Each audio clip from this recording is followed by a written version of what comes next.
Hello students, welcome to my channel. This is Dr. Kavita Chauhan from Prerna Coaching Academy. Children, today I am going to discuss with you maths topic. Name of the chapter is exponents. This topic is very important for classes 6th, 7th and 8th. I am going to discuss with you the laws of exponents and basic rules regarding the use of powers and exponents. Let's start with today's class. But before that, if you are new to my channel, then do subscribe to my channel and also press the bell icon ताकि मेरे सारे videos की update आपको regularly मिलती रहे. Let's start with today's class on exponents. So first of all you must understand what is an exponent. Exponent होता क्या है? It refers to the number of times a number is multiplied by itself. Exponent का मतलब होता है कि अगर कोई नंबर, हम उस नंबर को उसी से जितनी बार मल्टीप्लाई करते हैं, तो जितनी बार उसको मल्टीप्लाई किया गया है उसको हम उसकी पावर या एक्सपोनेंट कह सकते हैं. For example, if I have done here what I have done here, I have multiplied A 3 times, a into A into A. तो मैंने a को a से ही मल्टीप्लाई किया है 3 बार. सो a की यहाँ पे मैं पावर या एक्सपोनेंट लिख सकती हूँ 3, क्योंकि मैंने a को 3 टाइम्स मल्टीप्लाई किया है. So 3 is the exponent here and a is the base here. So दोनों चीजें आपको पता होनी चाहिए कि बेस क्या होता है और एक्सपोनेंट क्या होता है. Second, when an exponent is 0, the expression is always equal to 1. For example, a raise to power 0 is equal to 1. अगर किसी भी बेस का जो एक्सपोनेंट है या पावर है, अगर वो 0 है, सो उसकी वैल्यू को हम 1 मानते हैं. That I will explain to you later. Third is, when an exponent is a negative number, the result is always a fraction. ये बहुत इंपॉर्टेंट है. क्लास 8 में नेगेटिव पावर के बारे में आपको करने हैं सम्स, उससे related. How do we understand this? a raise to power minus m, अगर हमने a की यहाँ पे पावर लिखी है या एक्सपोनेंट लिखा है minus m, so it always becomes a fraction. Negative power का मतलब है that is a fraction. So for example 1 upon a raise to power m, क्योंकि हम अब उसको पॉजिटिव करना चाहते हैं उस पावर को, क्योंकि अगर हमें कोई भी सिंप्लीफाई वाले सम्स करने हैं या इवेल्युएट वाले करने हैं, तो उसमें अगर नेगेटिव पावर दी होती है तो हम हमेशा उसको पहले कन्वर्ट करते हैं. So if the power is negative, we write it as 1 upon the number and its power. तो मैंने यहाँ पे एग्जाम्पल दिया है 2 रेज़ टू पावर माइनस 2. मान लो आपके पास 2 है, उसकी पावर माइनस 2 है, तो आप उसे कैसे लिखेंगे? आप उसे लिखेंगे 1 अपॉन 2 एंड द 2 की power here will be positive. So 1 upon 2 और 2 की पावर हो जाएगी positive. After that you can simplify it और इवेल्युएट इट, या उसकी जो वैल्यू है वो फाइंड कर सकते हैं. फॉर एग्जाम्पल 1 अपॉन 2 इंटू 2, यहाँ पे 2 की पावर 2 है, तो मैंने इसको 2 बार मल्टीप्लाई किया है. 2 into 2 is 4, so your answer will be 1 upon 4. यहाँ पे एक और एग्जाम्पल मैं एक्सप्लेन करूंगी, बिकॉज क्लास 8 में जो सम्स है वो इस वाले पॉइंट से रिलेटेड है. For example 2 upon 3 raise to power minus 3. 2 upon 3 है और उसकी पावर यहाँ पे नेगेटिव है, माइनस 3 है. So how do we do it? Because it is already given as a fraction. तो ये कैसे हो जाएगा? It would be 1 upon 2 upon 3 raise to power 3. Same principle आप अप्लाई करेंगे जो आपने यहाँ पे अप्लाई किया था, उसको 1 अपॉन करेंगे. So 1 upon 2 upon 3 raised to power 3.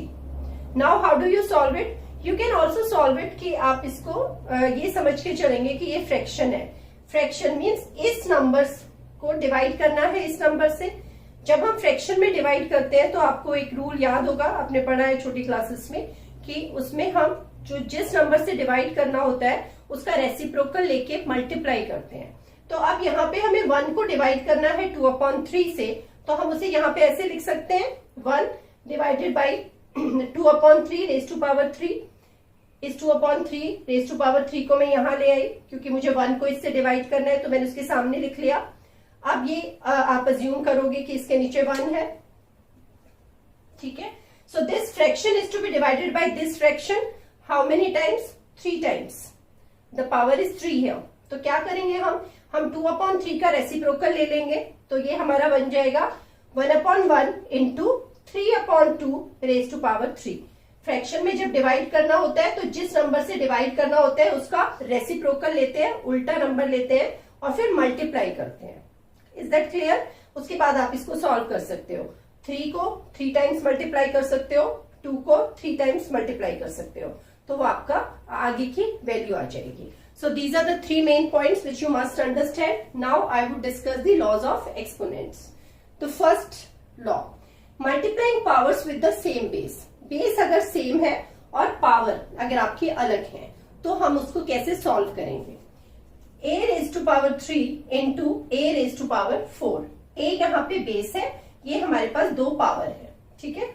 तो हम a कॉमन ले लेंगे और जो हमारी पावर्स है हम उनको ऐड कर लेंगे। So a will become a raised to power 3 plus 4. मैंने इस 3 में इस 4 को ऐड किया। बात एक ही होती है, अगर आप उसको अलग अलग मल्टीप्लाई करेंगे, मान लीजिए आप इस a को 3 टाइम्स मल्टीप्लाई करेंगे और इस a को 4 टाइम्स मल्टीप्लाई करेंगे। So 1, 2, 3, 4, 5, 6, 7. That means you are multiplying a 7 times. यहाँ पे भी मैंने वही किया है, a को मैंने कॉमन लिया और पावर को ऐड किया तो a की पावर आ गई 7।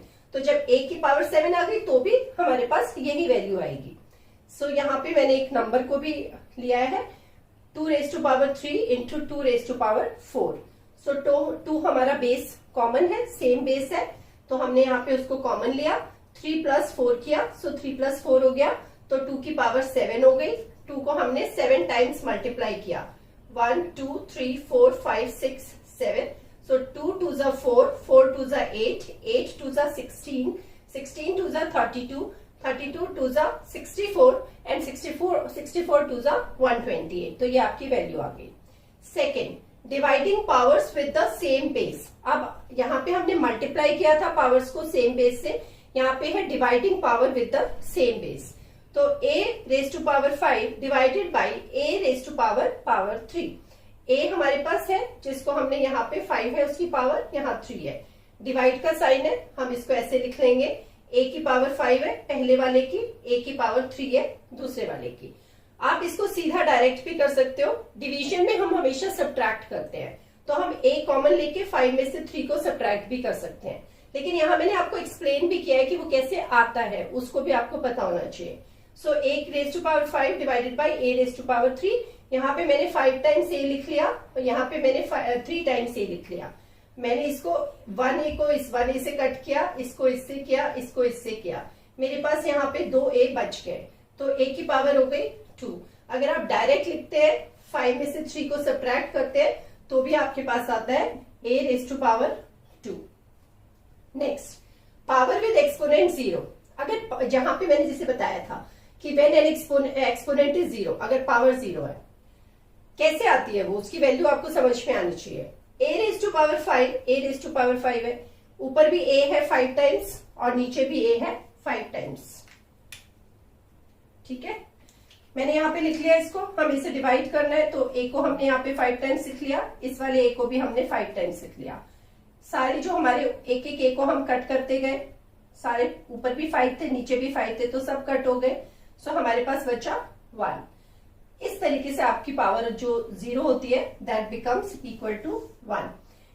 आप इसे ऐसे भी लिख सकते हो, डिवाइड करना है तो जैसे मैंने यहां समझाया था, पावर को आप सब्ट्रैक्ट करते हो डिवीजन के लिए, तो 5 है ऊपर भी नीचे भी 5 है, 5 में से 5 है 0, तो ऐसे करके आपके पास पावर आ गई a की 0 और उसकी वैल्यू हो गई 1। Next, power of a power. अब हमारे पास ऑलरेडी एक पावर है और होल स्क्वायर में हमारे पास एक और पावर है। फॉर एग्जाम्पल ये a है, अंदर भी इसके पास एक पावर है और बाहर भी एक पावर है। अब हमें इस ब्रैकेट को ओपन करना है, तो हम कैसे करेंगे, a raised to power 3 है अंदर और बाहर पावर है 4, तो हम यहाँ पे इसको ऐड करेंगे, इस पावर को हम बाहर वाली पावर से मल्टीप्लाई करेंगे, सॉरी मैंने ऐड बोल दिया, अंदर वाली पावर को हम बाहर वाली पावर से मल्टीप्लाई करेंगे। सो a raised to 3 into 4, तो a कितना आ गया 12। अगर आप इसको अलग अलग भी समझ सकते हो कि ये आता कैसे है, अंदर हमारे पास a की पावर 3 है तो समझ लो हमारे पास 3a है और बाहर हमारे पास a की पावर 4 है, ठीक है? तो a into a into a 3 किया। अब अगर हम इस पूरी इक्वेशन को 4 टाइम्स मल्टीप्लाई करेंगे तो भी हमारे पास सेम चीज आएगी, a ये हो गया आपका 1 टाइम, 2 टाइम, 3 टाइम्स, 4 टाइम्स। तो कितने ए हो गए? 1 2 3 4 5 6 7 8 9 10 11 12। यहां भी मैंने ये लिखा है a raise to power 12। So basically जब भी आपके पास एक नंबर गिवन है या वैल्यू गिवन है जिसकी में अंदर भी एक पावर है और बाहर भी एक पावर है होल स्क्वायर में, तो आप अंदर वाली पावर को बाहर वाली पावर से मल्टीप्लाई कर लो, सिंप्लीफाई हो जाएगा। बिकॉज अगर हम ये सब चीजें करने लगेंगे तो हमारी जो कैलकुलेशंस है और मेथड बहुत लंबा हो जाता है। सो इसीलिए हम ये लॉ फॉलो करते हैं कि हम उसको, हमें पता होना चाहिए कि किस लॉ में हमें कैसे अप्लाई करना है। Next, when exponents are same but base is different. अभी तक ऊपर हमने पढ़ा कि जितने भी हमने लॉ डिस्कस किए मैंने, उसमें बेस जो था वो सेम था, हर जगह मेरे पास ए था, तो हम उसको कॉमन ले लेते हैं। लेकिन अगर हमारे पास एक्सपोनेंट सेम है, पावर सेम है, हमारे पास बेस अलग है। For example a is to power 5, b is to power 5। अब मेरे पास दो वेरिएबल्स मैंने यहाँ पे यूज किए हैं, यहाँ पे a यूज किया और b यूज किया, तो मेरे पास अलग अलग नंबर है इसमें। a की पावर 5 है, b की भी 5 है, तो पावर सेम है। अब हम क्या करेंगे? अब हम इन दोनों को मल्टीप्लाई करेंगे और हम पावर को ले लेंगे 5। ठीक है, इसको मैं एक्सप्लेन करके भी दिखा देती हूँ। a की पावर 5 है, सो a into A into A into A into A, 5 times मैंने a मल्टीप्लाई किया। अब मेरे पास b की पावर 5 है, b into b into b into b into b, b को भी 5 टाइम्स किया।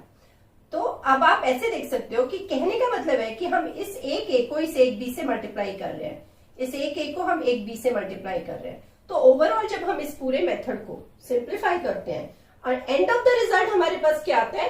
ए b is to power 5, a into b is to power 5।